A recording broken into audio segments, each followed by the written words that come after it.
Disclaimer, I do not dislike CinemaSins, and that is not a lie. For my next Everything Wrong with CinemaSins video, I'm going to be seeing a video on WALL-E, and just like the Big Hero 6 video, this video is being uploaded on my mom's birthday. Enjoy, everybody. A frightening image of the future as we see garbage stacks as high as the tallest buildings, creating their own skyline. Mainly due to its visual, humorous, exciting storytelling, this movie kicks CinemaSins' ass so much in the first half, we're going to remove 3 sins right off the bat. It's the anti-CinemaSins movie, really, since so much of it is anti what other movies do. See? Even the sin counter doesn't obey. The sin removals are appreciated, but your sin timer and sin counter text were not visible in the first part of what you were saying. And yes, Captain Vader pointed out one of those already, but I've learned that I should still point out editing errors even if someone else already did. In the future, you can train cockroaches to be like dogs. I can't wait to see the Sarah McLachlan commercials for these poor bastards. Not sure I agree with that statement, because the movie seems to establish that the cockroach is more so WALL-E's friend than his pet.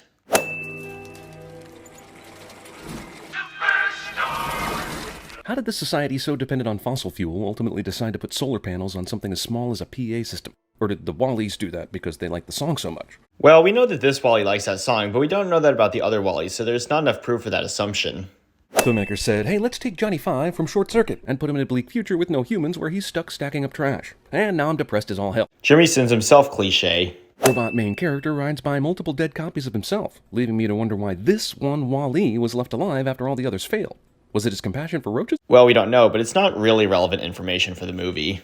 I say, the use of actual humans in this cartoon footage is a little unsettling. It's not like we see actual humans later when WALL-E goes into space, so what's up with this? Well, that's just how you feel about it, so I'll give this my award. Pilot chart a course for non-stop entertainment, fine dining, and with our all-access hover chairs. I mean, we hereby interrupt this largely dialogue-free movie opening to bring you a ton of dialogue-heavy exposition. Well, the movie needs this exposition in order to let us know why WALL-E's by himself and where all the humans are currently. Wow, look at all these human non-robot trinkets this asshole is stored up. This worker robot seems to have just enough personality to qualify as AI, basically. He has a favorite movie, obsesses about cleanliness, collects trinkets, and crushes on a girl robot. They should have called this movie AI and saved about 3 letters and a dash. But that's not really original, though, is it? WALL-E plugs in a video cassette into some sort of ancient VCR, which not only still works, but is compatible with an iPod. Well, I can buy that since he's a robot that is still active. I'm also compelled to ask how a robot so beholden to his programming that he's still compacting trash long after the other WALL-E units have broken down is still so free-thinking to have collections and favorite movie scenes and cockroach friends. Is this AI or is it a slave bot? You can't have it both ways, damn it. Well, it's technically both since WALL-E does what he's supposed to do, but also has his own way of thinking. When WALL-E runs over its pet cockroach, we can clearly hear crunching and cracking, yet it gets back up with no problem. Sorry kids, this cute roach is dead. And that might be because the movie can adhere to its own rules. Thankfully, this plant doesn't have deep roots, or else WALL-E would have just crushed humanity's chance at a new hope. So then what's the point of this sin, Jer? Also, luckily, WALL-E finds proof that the Earth can still grow plants just minutes before Eve shows up, a robot built to detect and report such things. Yeah, so? We find out later that this red light is from a spaceship that has many red lights, so how did this one escape and have a mind of its own? That's not what happened. The other red lights just aren't visible here, like Captain Vader said. Eve shoots some sort of plasma ray that causes a mushroom cloud, and WALL-E survives it. Because he managed to avoid it.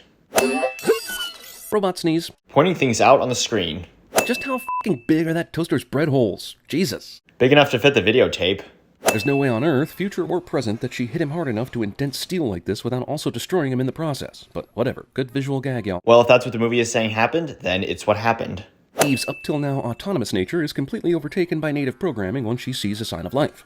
Why was she ever autonomous in the first place? You only capitalized the first E in Eve here despite not having done that in earlier sins. WALL-E gets struck by lightning twice in rapid succession, because this movie is either trying too hard to show how selfless he is, or is making a weird Jim Caviezel parallel I was unprepared for. I think it's probably more so the former, Jer.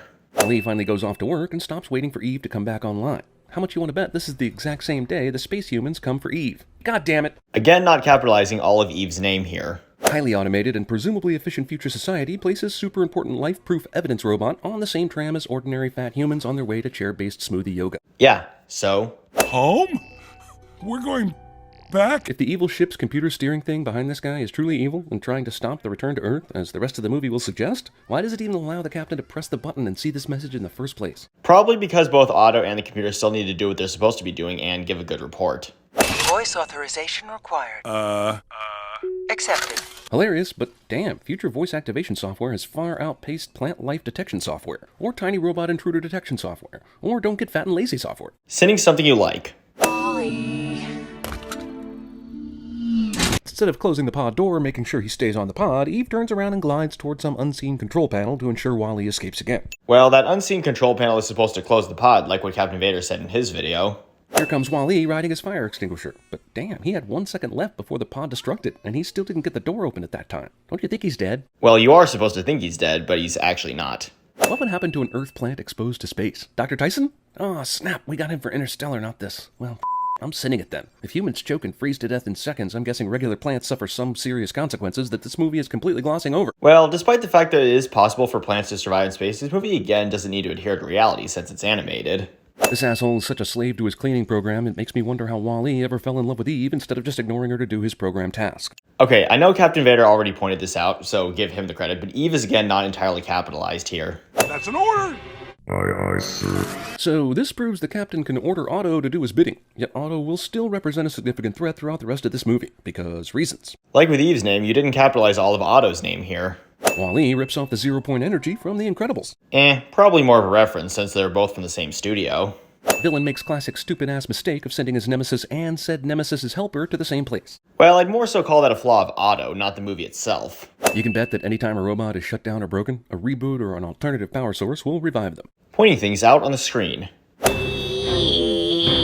Not only did the Wall-E robots manage to stack Eve and Wall-E next to each other, but both robots happen to be crunched into these garbage cubes at just the right spot in order to still communicate. See the previous sin. Mo blocks the doors ex machina. Well, even if we hadn't already met Mo, I wouldn't call this a Deus Ex Machina. Why? Because this problem isn't really solved since Wall-E and Eve are still in danger of being sucked into space and the Wall-E's save them. You may have forgotten by this point, due to all the adventure and action that has occurred since we last really saw him, that Wall-E can barely move because a motherboard inside him is damaged. But I guess the power of robo-owners can give you strength in certain situations. Shimmy makes an inappropriate comment cliche. Baby instantly kills the only plant Earth has with whatever the hell is in that cup. I think that was water poured on the plant since we later see tons of plants growing on Earth. And here's the end result, everybody. This in total was 139, and the sentence will be sent into space. Thank you for watching, everybody, and have a nice day.